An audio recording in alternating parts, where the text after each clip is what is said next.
आधी रात का सन्नाटा था।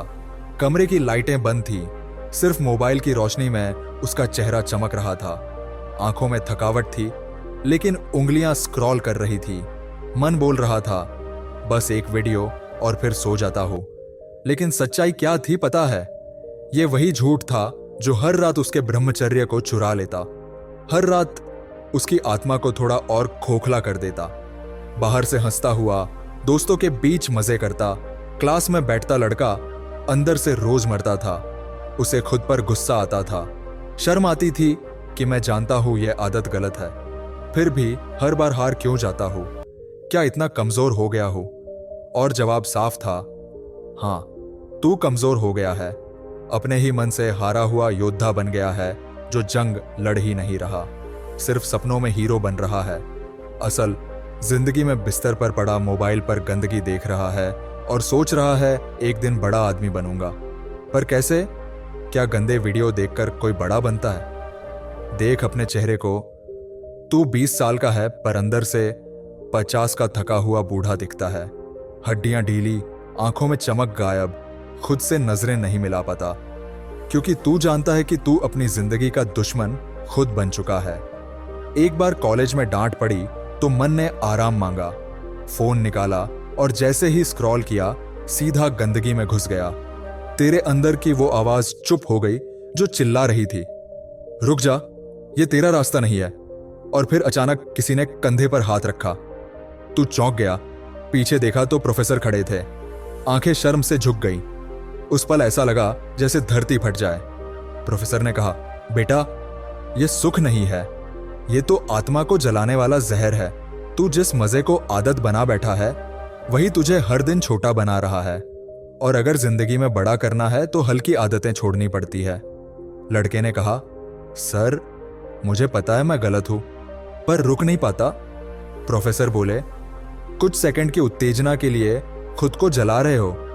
असली सुख वो है जो सुबह पछतावे की राख नहीं छोड़ता। पढ़ो, मेहनत करो, अच्छे लोगों के साथ रहो और खुद पर भरोसा रखो कि तू एक दिन ये आदत तोड़ देगा। उस दिन लड़के के अंदर कुछ हिला। उसने ठान लिया, अब से गंदगी नहीं देखूंगा। लेकिन उसे क्या पता था असली लड़ाई अब शुरू होने वाली थी, क्योंकि जब तू कोई बुरी आदत छोड़ता है ना, तो मन और दिमाग की जंग चालू हो जाती है।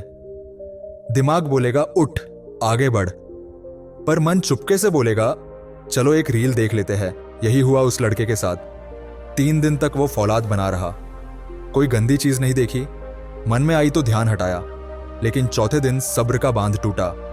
बेचैनी ऐसी कि जैसे अंदर से कुछ फट रहा हो। उसने सोचा कोई होता जिससे बात कर पाता, पर दोस्त भी फोन में गुम थे।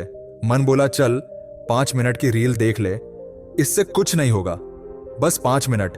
पर सच्चाई यह है कि 5 मिनट के नाम पर तू फिर उसी दलदल में चला गया।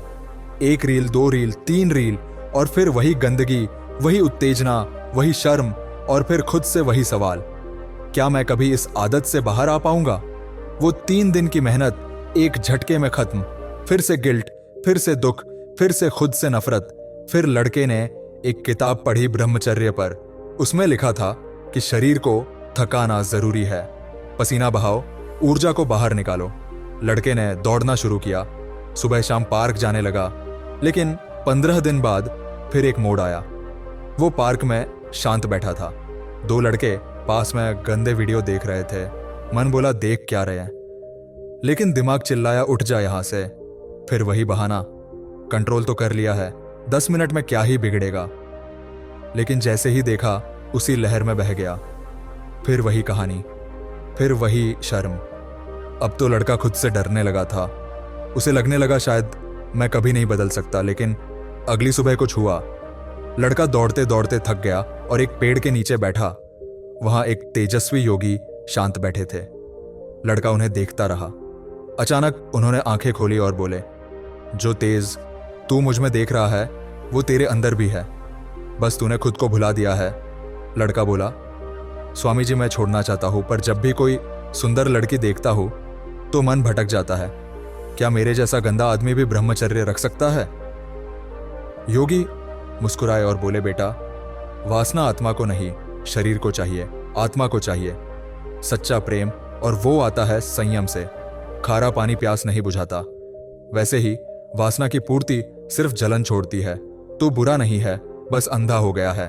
तेरे मन का चश्मा धुंधला हो गया है। चश्मा साफ कर और देख फिर से कितना साफ दिखेगा सब कुछ। लड़के ने पूछा, कैसे? योगी बोले, देख उन बादलों को, क्या तू उन्हें रोक सकता है? लड़का बोला, नहीं। योगी बोले, वासना भी वैसे ही है, आती है जाती है, लेकिन तू बादल नहीं है, तू तो आकाश है। इन बादलों को बस देखना है, लड़ना नहीं है। जब तू देखेगा तो वासना खुद उड़ जाएगी। उन्होंने कहा, वासना एक ऊर्जा है, अगर बिना दिशा के छोड़ दी तो नीचे गिरेगी, और अगर उसे ऊपर उठाया तो तपस्या बन जाएगी। इसलिए इससे लड़ मत, इसे दिशा दे और 3 चीजें कर।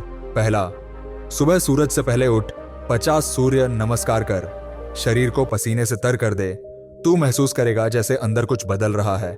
दूसरा, गहरी सांसें ले, दिन में 3 बार, जब भी मन भटके सांस से खुद को खींच ले। और तीसरा, एक लक्ष्य बना, वो काम कर जो तुझे अंदर से खींचता हो।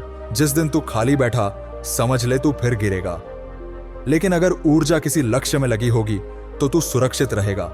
लड़के ने घर जाकर अपना पुराना गिटार निकाला, धूल साफ की और ठान लिया, अब मेरी ऊर्जा सिर्फ एक काम में लगेगी।